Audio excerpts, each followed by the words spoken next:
Alors,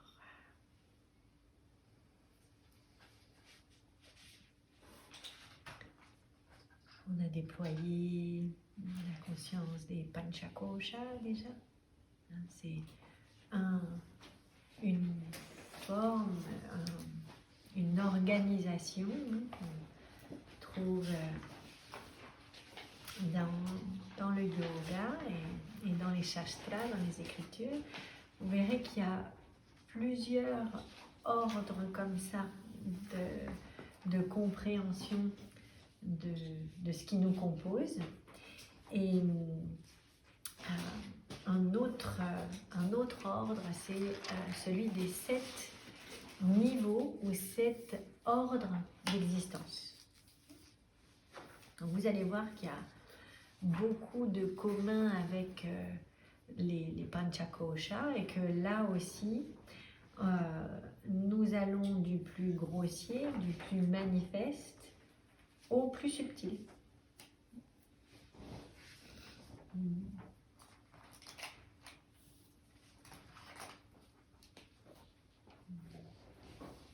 Adi Shankaracharya, donc c'est lui qui a écrit le Tattva-bodha dans la Dvaita Vedanta, définit une façon sublime d'exprimer les différentes composantes de l'être humain dans ces 7 niveaux d'existence.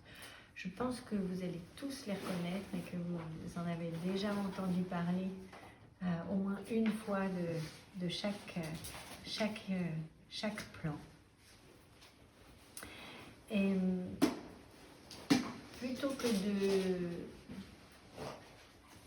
choisir d'exprimer ce que nous sommes, il choisit d'exprimer d'abord ce que nous ne sommes pas.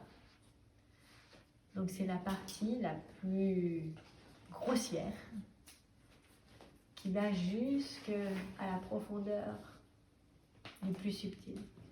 Donc c'est un peu ça, d'aller définir ce que nous ne sommes pas. Ce qui vient et ce qui repart, ce qui est toujours sujet au changement, alors que nous, notre essence, elle ne change jamais. Donc le premier niveau d'existence, il est commun à la première gaine, au premier kosha. On l'appelle Kaya. C'est un autre nom pour Annamaya Kosha. Kaya, c'est la racine. Vous vous souvenez, Kayena, Manana, Vacha. Kayena, c'est comme le karta, karma. C'est pour faire des actions, en fait. C'est la même racine.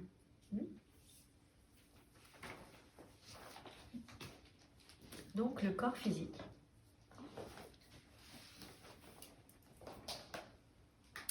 Il paraît évident que notre corps physique est, lui, soumis, sujet au changement. D'accord. Il change tout le temps. Dans une journée, dans une saison, dans une vie. Il change de forme, il change de tonus, il change de texture, de taille, constamment. Alors que ce qui l'habite, l'être, lui, est d'éternité. Donc le temple est ponctuel, le temple est temporaire, alors que l'être, lui, est d'éternité. Temporary temple, permanent self. Un temple temporaire qui accueille et supporte un soi permanent.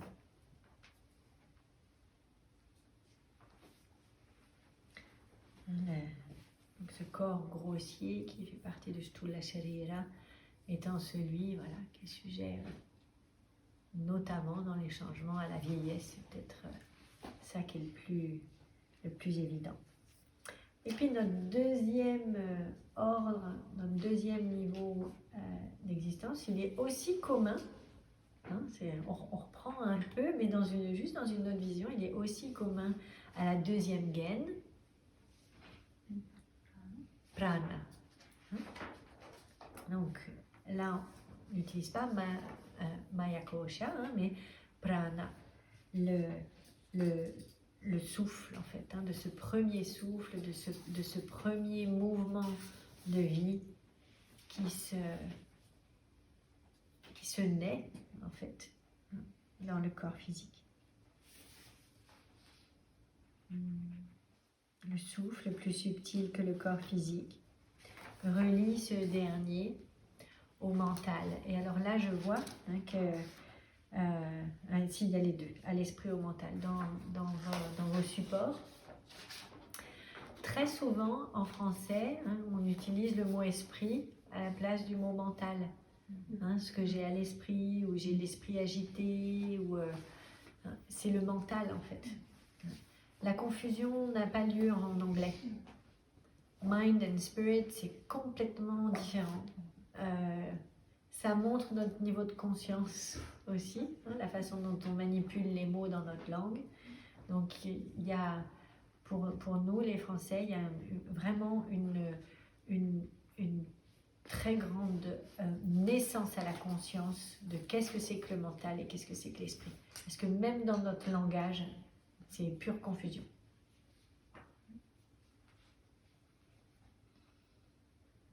Notre souffle, à travers la respiration, subit lui aussi des modifications. D'accord ? Donc c'est de comprendre vraiment que tout ce qui est sujet au changement, tout ce qui est sujet à modification, n'est pas le soi. C'est pour ça que Adi Shankaracharya choisit d'exprimer ce qui n'est pas nous, pour nous dire ce qu'on est. Hein, constamment, quand on a des émotions, quand qu'elles soient d'expansion ou de rétractation, on voit bien que le souffle est directement en lien. Quand on fait l'amour, quand on a peur, quand on rit, quand on a une mauvaise nouvelle, hein, directement le souffle subit en fait, ou en tout cas témoigne de tous ces changements. Vous verrez hein, dans notre texte, effectivement, quand on est joyeux, la respiration s'expand, c'est quelque chose qui se relâche, elle se ralentit, elle est plus pleine. Quand on a une émotion de surprise ou d'imprévu, on peut avoir une respiration qui se suspend, qui devient courte, qui est plus pressurisée, comme avec une constriction pulmonaire, hein, un lien avec le diaphragme, donc de bien observer ça, tous ces changements. Hein, et on a vu dans notre cours précédent les 5 pranas principaux, hein, et comme eux aussi sont sujets au changement constant en fait, hein, que ce soit l'excrétion, la respiration, le rythme cardiaque, la circulation du sang, ça aussi c'est voué à changer constamment. C'est bien que c'est vague. Et puis vient ensuite, là vous allez voir, hein, les 3 premiers, ils sont communs au Panchakosha. Hein, donc vient ensuite c'est la même que la 3e gaine.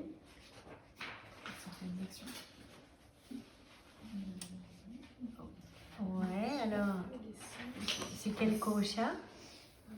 Donc on avait le corps physique, le corps, la gaine de souffle, ensuite la gaine mentale, hein, manas. Donc dans la structure des 5 gaines, c'est mano maya kosha, et là, quand on parle de l'ordre d'existence du mental, c'est manas.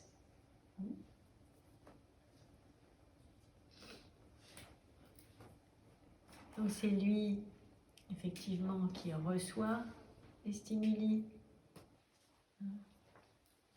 les organes de sens, les organes de connaissance, hein, Jnanendriyas, nos 5 sens qu'on connaît bien, qui réceptionnent les informations et qui répondent aux informations. Amandine, Oui. dans le prana, juste, enfin le pranayama kosha, maya kosha, prana maya kosha, Oui. C'était juste les organes d'action, c'est ça. Mm. Il y avait aussi les organes de sens, je me souviens. Alors, regardez. Qu'est-ce que vous mettez dans le corps de souffle? Regardez, est-ce que vous pouvez reprendre vos notes? Est-ce que vous vous souvenez?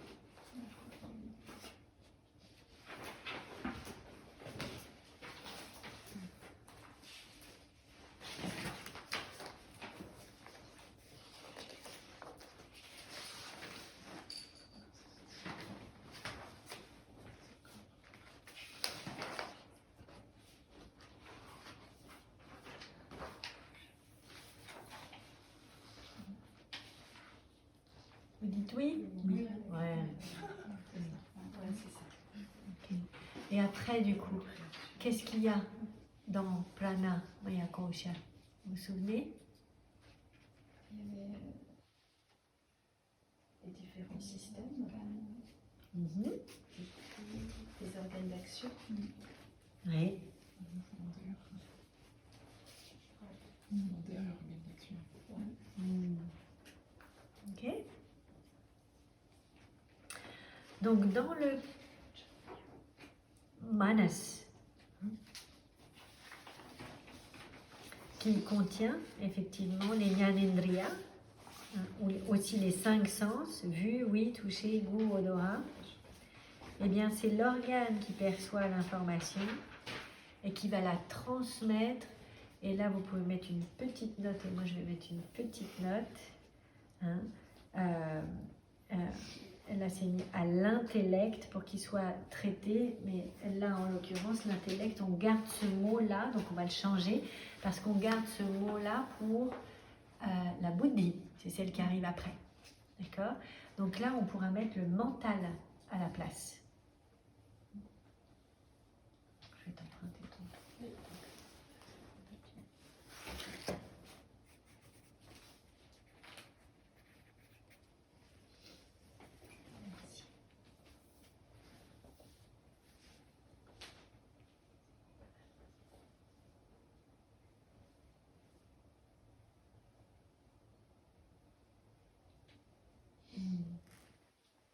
C'est celui qui va répondre aux stimuli de façon relativement conditionnée.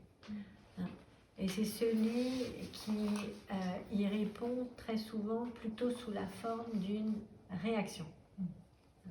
Et d'une réaction qui est le produit de toutes les expériences passées, de toutes les impressions passées, et qui conditionne la réaction. Vous prenez une situation, un stimuli, on est 10, 30, 100, vous allez avoir une réponse au stimuli singulière et unique pour chacun. Et pourtant, c'est le même stimuli. C'est pour ça que c'est pas nous, d'accord? Puisque ça n'a pas de réalité véritable. Ça n'est qu'une réalité ponctuelle, subjective, valide, parce que la réalité de chacun est valide pour lui, parce que chacun a son histoire. Vous vous souvenez, if I had your past, I would have done exactly the same. Si j'avais eu ton passé, j'aurais fait exactement la même chose que toi. Donc c'est valide. Et ça n'a absolument rien d'absolu. C'est pure création ponctuelle. C'est bien que c'est pas nous. C'est bien que le mental n'est pas nous. Et que nos réactions nous traversent, viennent et repartent, fruit d'un conditionnement que je réécris à chaque instant grâce à la connaissance du soi et à la compréhension du phénomène lui-même, et que je peux rester en yoga, en état de rester ou revenir, hein, parce que quand il y a une réaction du mental, l'attitude du yoga est partie, elle n'est plus là. Ça ne veut pas dire que le soi n'est plus là, hein. Okay. Mais l'attitude d'unité, d'union à soi et à l'extérieur n'est plus là. Il y a une dualité, il y a une opposition, il y a une comparaison, il y a une réaction.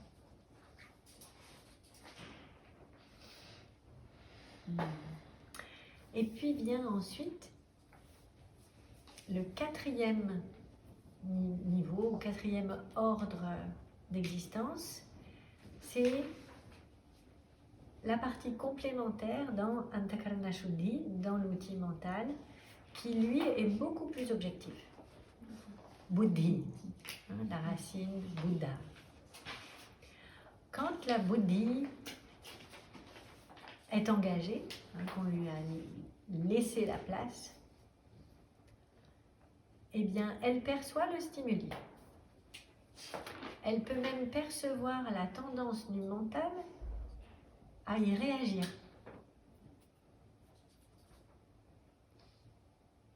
Tout de suite, ou avec un peu de délai, ça dépend. Hein? Mais plus la Buddhi est entraînée, accueillie, connue aussi, hein, quand on connaît son existence, plus elle peut s'installer. Ça peut être celle qui prend les rênes, hein, qui garde les chevaux en main, ni trop serré, parce que sinon ils se cabrent, ni trop lâche, parce que sinon ils partent dans tous les sens, ils font ce qu'ils veulent, c'est le wild. Hein. Entre les deux, ni trop peu. Et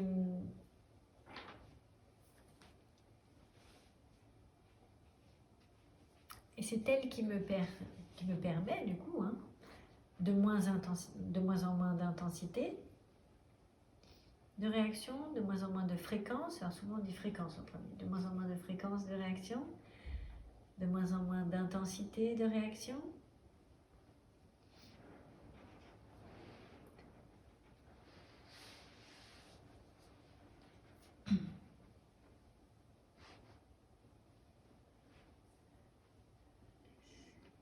Reaction, less intensity of reaction, less frequency of reaction. Il n'y en a pas un autre avant? Nombre de fréquences, moins de fréquences et moins. Ok. And sooner recover, on y est, ouais. Et ma capacité à m'en remettre plus vite. Hein, donc l'objectivité et le vivekam, le discernement, permettent à la Buddhi de réduire aussi le temps. C'est elle qui perçoit le manas qui réagit.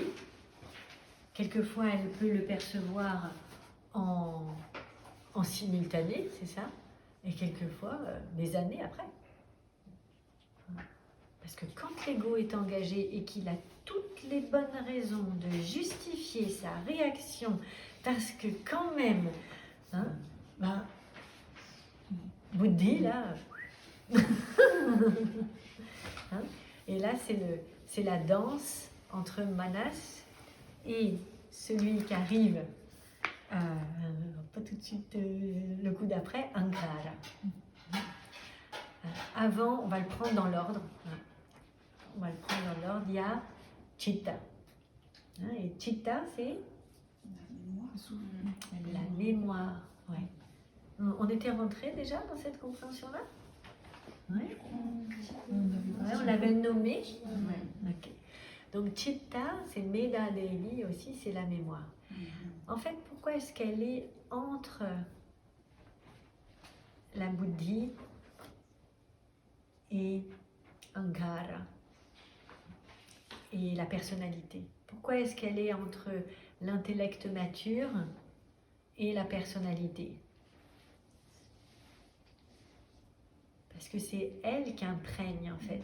C'est elle qui... C'est l'outil de conditionnement.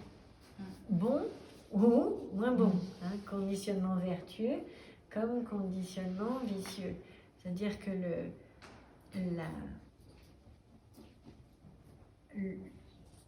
la façon et la forme de réaction est le produit de ce qui s'est emmagasiné dans le système mémoire, dans la chitta.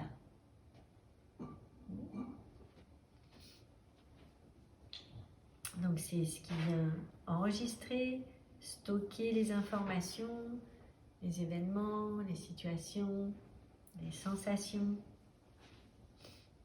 les concepts, et qui enregistre les charges émotionnelles qui vont avec.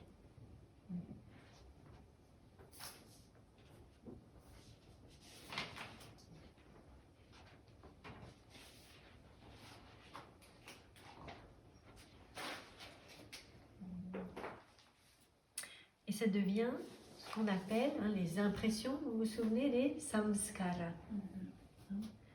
Donc ça, la mémoire imprime, comme une imprimante, des sensations, des empreintes passées, des empreintes émotionnelles passées. Et ils peuvent être nommés de deux natures principales, donc les samskara, comme on vient de le dire, mais aussi les vasanas, pour ceux qui sont le produit de nos désirs qui n'auraient pas été assouvis, qui deviennent des frustrations. Et on peut se souvenir au fur et à mesure de notre évolution, comme peut-être on a eu envie que maman me donne plus d'attention, qu'elle me valide à ce moment-là, ou que papa m'aide à ce moment-là, ou qu'il soit à l'heure pour venir me chercher à l'école, ou qu'il soit moins injuste entre mon frère et moi, entre ma sœur et moi. Donc tout ça qui peuvent se stocker en fait dans notre système mémoire depuis la nuit des temps, mais aussi dans cette incarnation-là, et qui donne cette impression du désir, de celui qu'on appelle le désir inassouvi, le vasana.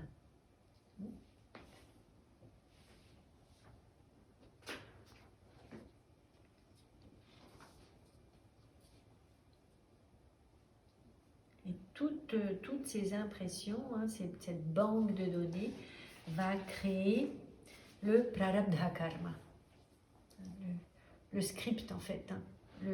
C'est pas qu'il va créer, il va produire à chaque instant, c'est plutôt ça, produire à chaque instant la réalité du moment qu'on appelle le prarabdha karma. Le prarabdha karma, c'est le scénario qui se déroule maintenant, qui est le produit de toutes ces impressions stockées dans la chitta. Prarabdha, Deasha, Karma. Le produit des actions.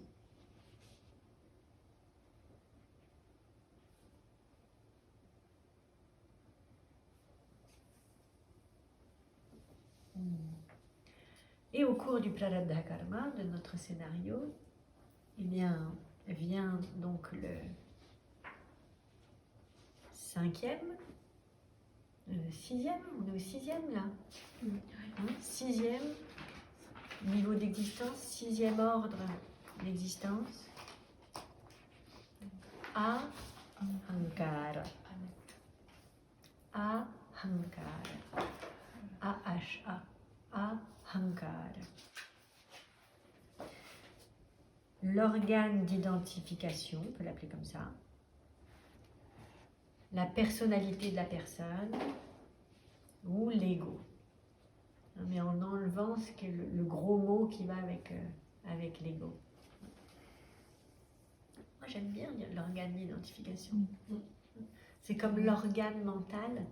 C'est comme si on sait bien qu'un organe c'est pas nous, tu vois.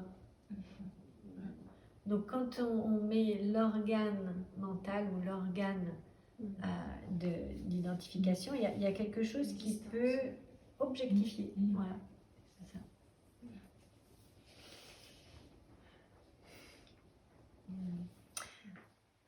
Et c'est un peu la résultante de toutes ces impressions, de toutes les informations perçues qui vont créer la personnalité avec ses concepts, ses jugements, ses principes et tout le panel de ces raga dveshas, de ces j'aime pas, ou de ces aversions et de ces attachements.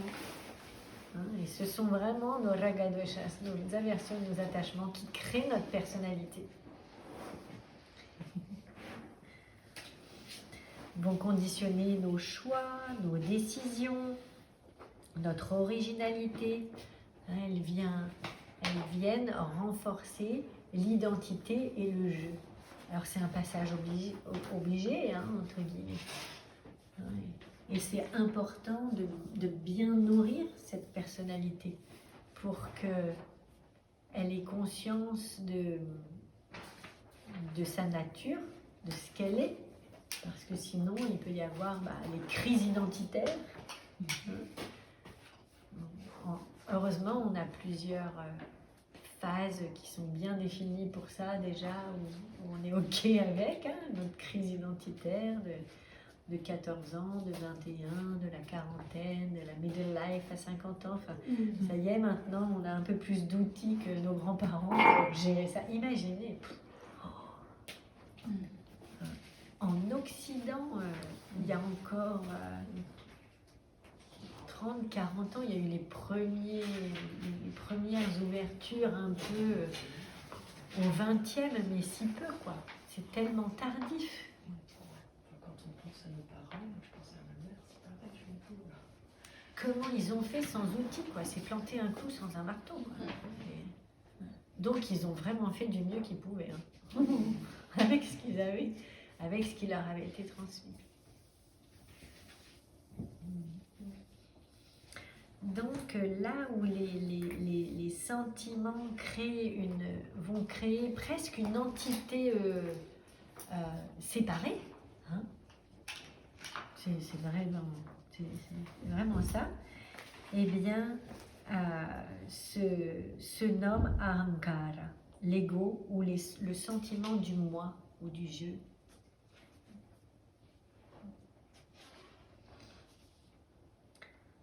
Alors, quand il est en harmonie avec les autres plans d'existence, les autres ordres d'existence, il me permet d'être heureux, d'être en harmonie, d'être joyeux, de m'épanouir, de communiquer avec l'autre, de sentir que je fais de m'amuser, de danser, de chanter. Quand il n'est pas en harmonie, c'est un tyran. C'est vraiment... c'est notre plus grand ennemi. Par contre, c'est aussi notre plus grand ami. Donc, en faire son meilleur ami, en le nourrissant bien. Qu'est-ce qu'on fait avec un meilleur ami? On prend soin de lui, on l'accueille, on lui donne bien à manger. En fait, on lui fait plaisir. On lui donne ce qu'il aime. J'ai du mal à percevoir ça, cette nourriture à lui apporter et à la fois cette distance. Alors, prends l'exemple de l'enfant. Prends l'exemple de l'enfant. Tu prends un enfant. Il a besoin de quoi, un enfant? D'amour. Il a besoin d'amour, d'attention, de validation, d'encouragement. Donc c'est ça. D'être bien nourri aussi. A well-nourished ego is a peaceful ego. Hein, donc une personnalité qui est bien nourrie, ou un ego qui est bien nourri, c'est un ego qui est paisible et qui nous laisse tranquille, hein, mais comme un enfant. Un enfant, s'il n'est pas nourri dans son foyer, s'il n'a pas l'amour qu'il faut, s'il n'a pas les bonnes nourritures, même solides, si intellectuellement aussi il n'est pas nourri, si affectivement il est en vide, il va être agité et il va devenir infernal. Et il peut devenir comme un tyran. Il peut tyranniser ses parents. Donc, voyez toutes ces parties qui pourraient être un peu en opposition, comme un enfant qui serait en opposition parce qu'il a un besoin. Une opposition, une tension, un excès de contrôle, ou au contraire une inhibition, un retrait de l'enfant qui se cache. C'est la même chose, c'est juste l'autre face des ego coin, hein, the king and the beggar. Et vous pouvez reconnaître, alors c'est pas forcément le roi et le mendiant, c'est pas forcément sur l'enfant qu'on va appliquer cette image-là, mais c'est plus on va dire, comment on peut dire, l'enfant qui serait, si on reprend des termes, turbulent ou en opposition. Je pense que c'est le bon mot. L'enfant qui serait en opposition ou celui qui serait inhibé. Eh bien ça, ce sont des couleurs, ce sont nos petits à l'intérieur. C'est les petits qui n'ont pas encore grandi, qui n'ont pas été encore compris, connus par la Bouddhi, et qui ont encore toutes les bonnes raisons d'être des rebelles, ou toutes les bonnes raisons de ne pas se montrer. Ok ? Donc c'est le rebelle ou le caché. Donc vous comprenez ? Et comment je vais prendre soin de cet ego, de cette personnalité, en prenant soin des petits à l'intérieur, en prenant soin de chaque enfant dedans. Et vous pouvez avoir le lundi un ego de mes 4 ans, le mardi un ego de mes 10 ans, le mercredi un ego de mes 16 ans, le jeudi un ego de mes 8 mois, mais vraiment, hein. Et en fait, vous allez prendre la place là de Dakshinamurti et devenir le père des pères, la mère des mères, aimant, inconditionnel, validant, hein, et vraiment de lui dire tout va bien, t'inquiète pas, tout va bien, je suis là pour toi. Comment prendre soin? Ouvrir le dialogue avec les petits à l'intérieur.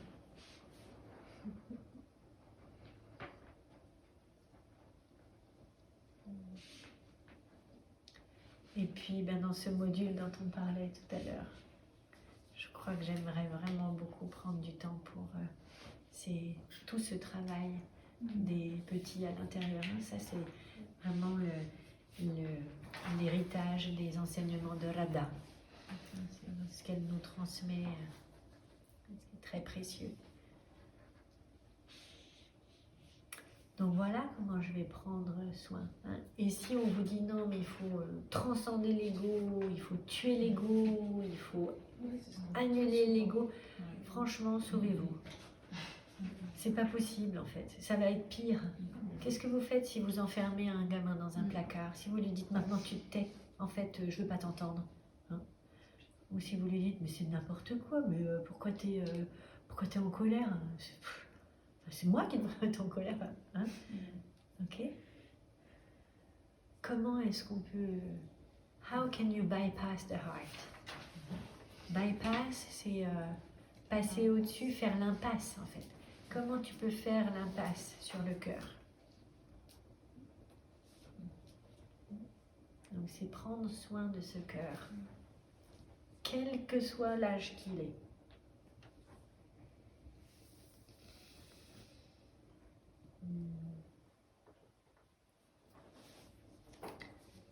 Parce que quand il est bien et qu'il se sent complet, serein, en harmonie, mais il se sent aussi en harmonie avec l'autre en fait.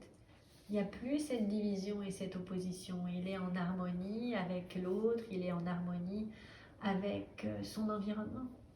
Et vous voyez qu'aujourd'hui, ce qu'on prend pour être une norme de société, une norme de transaction, tout franchement, et Swami dit, je vais le dire comme ça, on me dit, this is wrong. Hein. Lui, il mâche pas ses mots, il n'utilise pas le pas là. Il nous dit, c'est vraiment, c'est faux en fait. La façon dont nous avons accepté la norme de transaction entre les humains ou avec l'environnement, il est complètement à l'ouest. Enfin, ça marche pas. Et qu'est-ce qui se passe du coup? Eh bien, il n'y a que des conflits. Vous regardez la télévision aujourd'hui, je la regarde jamais, mais à chaque fois que je passe devant chez ma belle-maman, je me dis, mais mon Dieu, en fait, il y a la norme de ce qui berce tout le monde, même dans les films, même à la radio. La norme, c'est le débat. Et c'est le gossip. C'est dire des mauvaises choses sur les autres. Et c'est débattre. Et Vedanta n'est pas intéressé dans débattre. Eh bien, je peux vous dire que quand on enlève le débat, et quand on enlève comment on dit le gossip? Les ragots. Et bien ça devient drôlement différent la vie avec ses congénères. Silence. Oui, et il y a du silence avant de réapprendre la nouvelle forme de transaction, la nouvelle forme de communication. On est loin. Franchement. Donc on sait ça, et c'est ce qu'il disait Swamiji. On ne va pas attendre que les médias nous disent comment agir, quoi faire, comment être, comment communiquer, parce que c'est l'adharma total. Aujourd'hui, les formes médiatiques, les formes politiques, les formes de leadership, à 98% sont des formes abusives. Donc vous imaginez que du coup 98% de la population a pris pour référence une norme qui est vicieuse, complètement vicieuse. Donc bravo à celui vraiment qui fait le choix de replonger dans le cœur en fait. Mais ça, vous avez vu le courage que ça demande? Vous avez vu les purges que ça active? Et c'est tout ce qui n'est pas soi, en fait. Le soi, c'est comme le tube de dentifrice qui sort. Vous avez peut-être eu cette sensation-là quelquefois, d'être comme un tube de dentifrice qui se purge.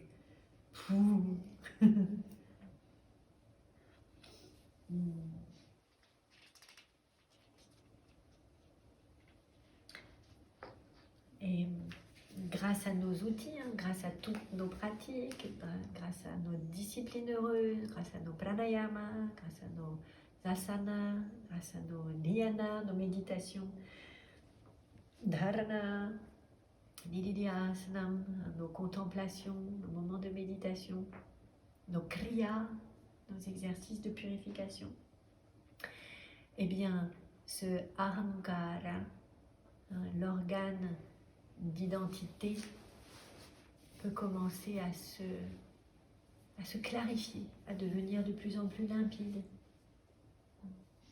Et du coup, ça nous donne de la paix, ça donne de la profondeur, de plus en plus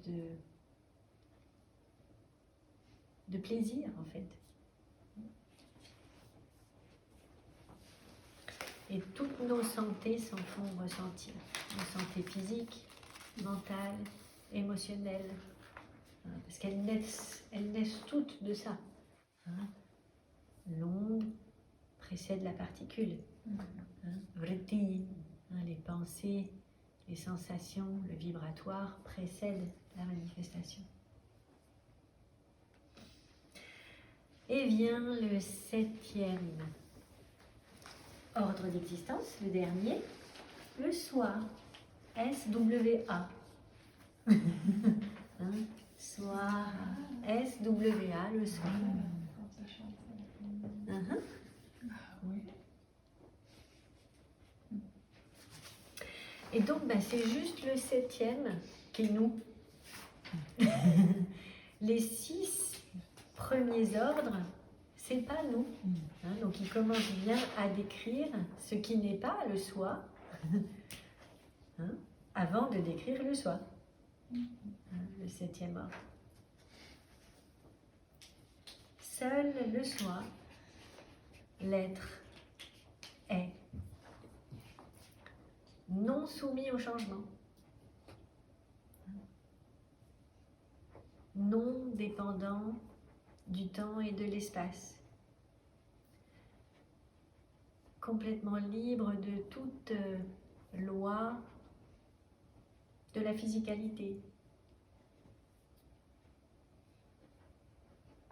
Donc lui aussi, hein, dans les lois dans une des grandes lois de la physique, c'est la loi de la gravité. Donc le soi n'est pas sujet à la gravité. Comprenez le jeu de mots? Il est libre de toute gravité.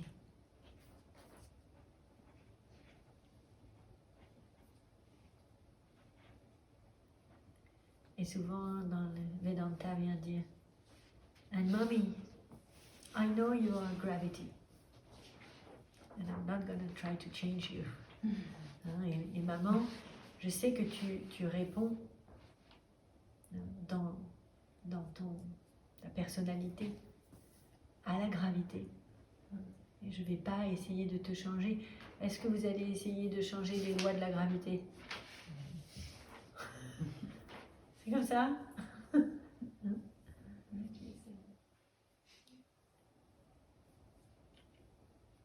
Et une fois que j'ai compris ça, je peux voir derrière que maman aussi a un soi permanent. Mais j'essaye pas de changer sa personnalité. Je ne vais pas changer sa personne. Oh Ishvara, accorde-moi la sérénité de pouvoir accepter gracieusement ce que je ne peux pas changer.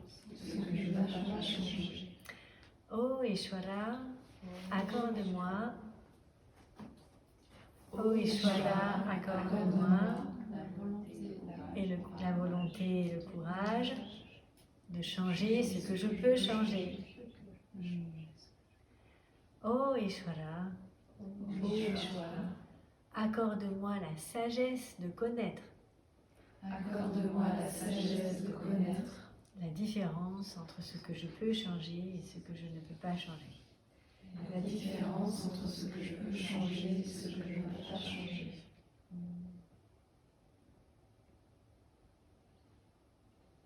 Et là, c'est le discernement entre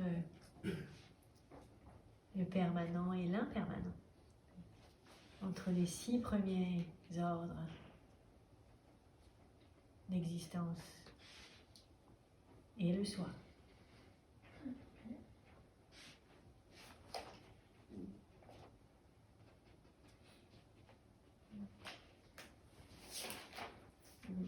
Il y a un exemple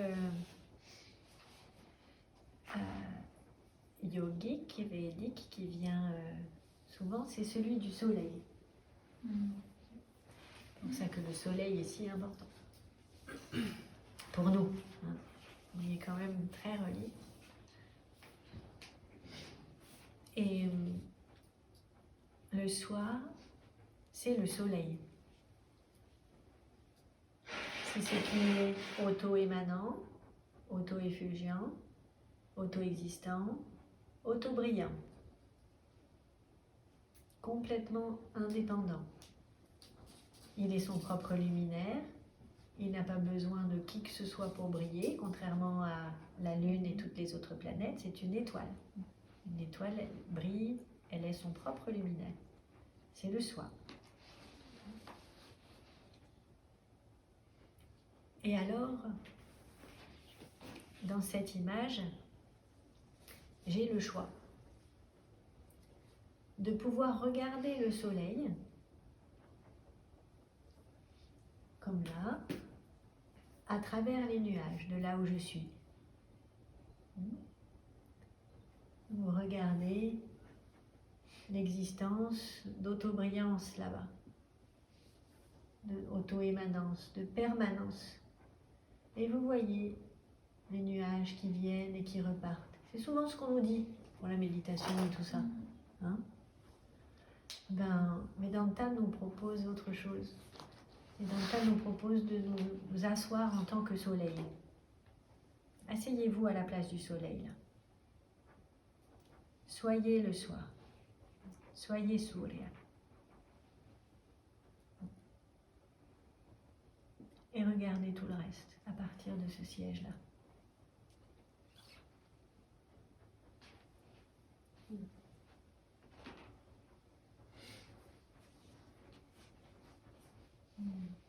On peut le faire un instant, fermer nos yeux, dans le soi.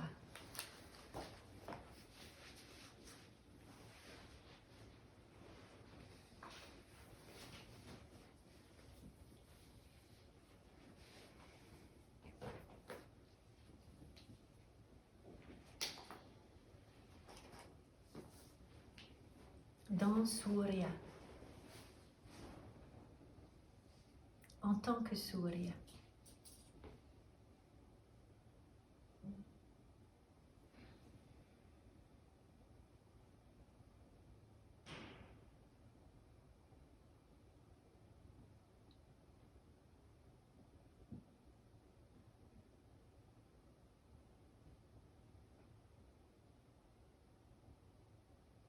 Changez de siège si vous voulez.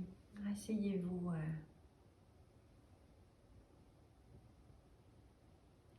dans le siège de Ankara qui regarde le soleil derrière les nuages.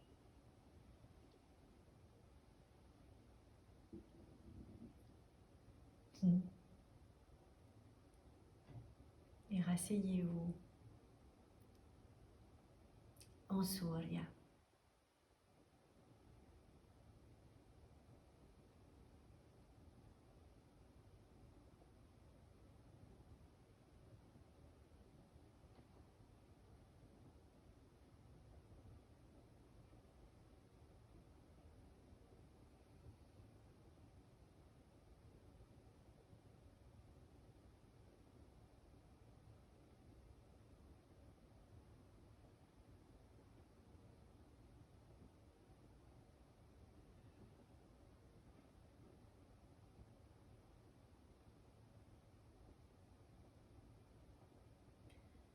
Alors en prenant soin chaque jour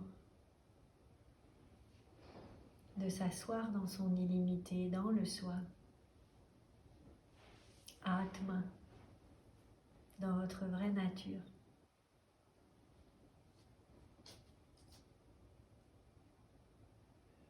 Vous pouvez vivre votre dimension la plus lumineuse,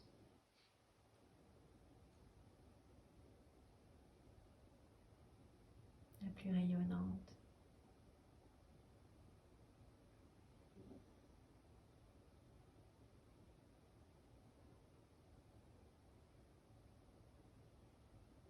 La plus pure.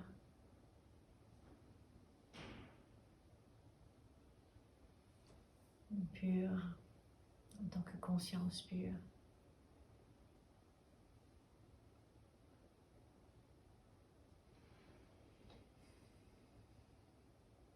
Pure existence de conscience.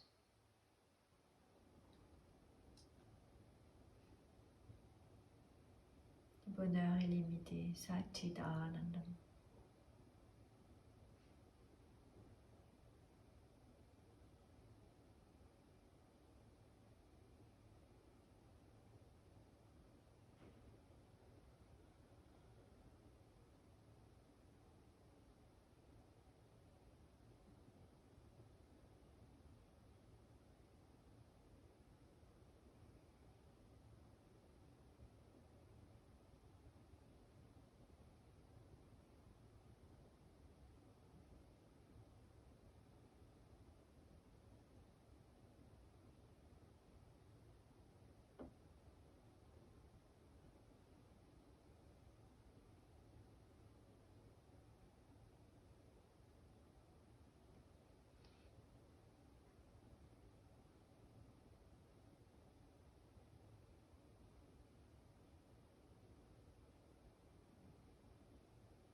Om Shanti Shanti Shanti.